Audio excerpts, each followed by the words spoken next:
Welcome to the My Story session with Ashwini Deshpande, founder at Elephant Design. So with this, I will hand it over to Anandita to facilitate the further session. Ashwini, thank you so much for making the time and coming for the My Story session. I think introduction about Ashwini, there is already some note that's been shared with each one of you, and we all know her. She's more a celebrity, I think, in terms of your field.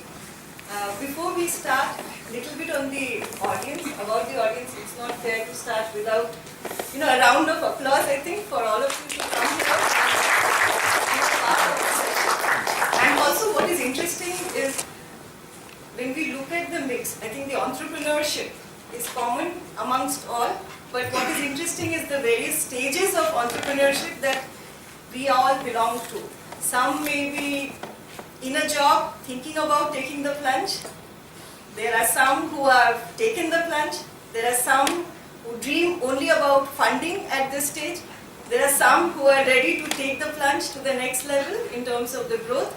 There are some who have seen it all, set up a wonderful company, and now looking at moving into something new. So I think what is interesting is the perspective that each one of you relate to when you come for the My Story session.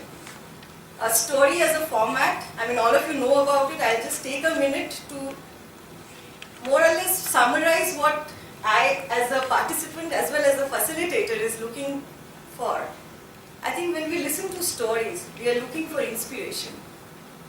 When we listen to stories, we are looking for insights from the journey of someone who is an entrepreneur, have had a legacy of working over the years. We are looking at insights. And more than anything else, I think it also helps to energize us. The path that we have chosen, listening to people who have been on that path for many years, it also gives that positive energy. So with that, we'll start with the session. A little bit about myself. I'll just take a minute. I don't want to come into the actual session much, but I'm Dr. Anandita Banerjee, and I'm actively involved in the Women's SIG. That's a new initiative of TIDE. I'm working as a consultant trainer. My area of work is diversity and inclusion, and I'm part of the founding team of Renaissance Strategic Consultants based in Pune. So now starting with Ashwini, your story. I was looking at your profile, and a few things stood out.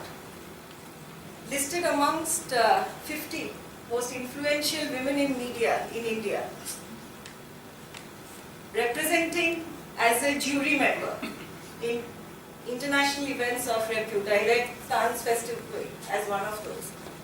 Also an international speaker of repute, representing and speaking at different international forums. Borrowing a line from a very famous movie, Sound of Music. Let's start from the very beginning. So I think I'll start with the very basic question. Can you tell us something about your growing up years, the experiences there, and maybe the seed of entrepreneurship somewhere there? Now that you ask, and now that I am on this platform, thank you all for being here, first of all, on the eve of this really long weekend when you could have been doing other interesting things, but you're here. So I think, I don't know about entrepreneurship seeds, but I think the seeds that I can really talk about are about, sort of encouragement to discover what you want to do. I think more than the entrepreneurship, it was really what did I want to do, and how was I encouraged to do that. And as all of you would have read, I'm a visual communications person, so I don't speak as well as I when we do my slides. So I grew up in a small town called Aurangabad, which is not so small anymore as some people in the audience would find out. But in the late 60s and early 70s when I grew up there, it was really a small place. Very limited exposure to the world, to anything that was outside of a little comfort zone of a middle class Maharashtrian household. Job-going parents, so a 9-to-5 kind of atmosphere in the house. And as most of you would know or have heard this very often, that in this middle class Maharashtrian family, an entrepreneur is something which is a different animal altogether. it's never heard of, one doesn't talk about it, it's not a safe thing to do. Business is difficult, Maharashtrians don't know how to do it, and so on and so forth. So there was really absolutely no talk of business or entrepreneurship when I was growing up. But like I said, what really was going on was my parents were very encouraging for both of us, my sister and me, to discover what we wanted to do. So just to give you a glimpse of how adventurous they were in that freedom that they were giving, I think my sister had formed a women's cricket team in 1980 in Aurangabad. You know, even today to form a women's cricket team is a big challenge after I don't know how many years, countless years since then. And that was purely because of the kind of encouragement and the liberty she had to choose what she wanted to do. And similarly, when I was growing up and I was good in academics, because most often this is a question to people who want to do something different. That, you know, were you not, you know, were the marks not good enough, that was hard, or so I think it's a fantasy really, because it's not necessary that your left and right brain are against each other. Sometimes both can work in unison. So I was fairly better than average in academics. Now today I have somebody who I grew up with, my classmate from school, so I can't tell you any lies anymore from those days. But I think it's reasonable to say I was better than average, and I had this inclination for creativity, art, drawing, painting, building models, you know, looking at 3 dimensions, looking at words and pictures together and so on. And I was highly encouraged to do that. So really that is what I was saying. It wasn't about entrepreneurship but discovering what we wanted to do. And that's what it was. So taking the seed now, I think, to the germination stage.